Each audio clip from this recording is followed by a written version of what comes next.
পিরোজপুরের মঠবাড়িয়া ইউএনও কার্যালয় থেকে চাবি চুরির অভিযোগ উঠেছে মঠবাড়িয়া সদর ইউনিয়ন পরিষদের চেয়ারম্যান এবিএম ফারুকের বিরুদ্ধে। মঙ্গলবার দুপুরে এ ঘটনা ঘটে। ইউএনও কার্যালয়ের 2টি গোপনীয় তথ্য চাওয়ার পর তা না দেওয়ায় ক্ষুব্ধ হয়ে চেয়ারম্যান এবিএম ফারুক চাবি নিয়ে যান বলে অভিযোগ করা হয়েছে। পরে আইনি ব্যবস্থা নেওয়ার চাপ দেওয়া হলে তিনি চাবিটি ফেরত দেন। যদিও অভিযোগ অস্বীকার করে চেয়ারম্যান বলেন চাবিটি তিনি মনের ভুলে নিয়ে গেছেন। আমার একটা ফাইল আছে, ফাইলটা হইল ওই তানবীরের অফিসে। এই ফাইলের উপর একটা চাবির চোখ, আর আমারও চাবির চোখ একই কায়দার, আমারও বড় চোখ একটা চাবি।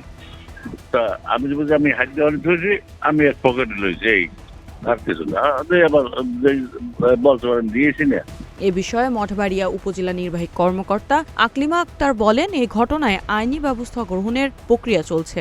সিসি ক্যামেরার ফুটেজে দেখা যায় যে উনি চাবিটা নিজের পকেটে নিয়েছেন এবং সেটা বের করার পরে ওনাকে প্রাথমিকভাবে কল দেওয়া হয়, কিন্তু উনি অস্বীকার করেন। পরবর্তীতে যখন সিসি ক্যামেরার ফুটেজের প্রমাণ দেখানো হয়, পরে উনি এসে চাবি জমা দিয়ে যান।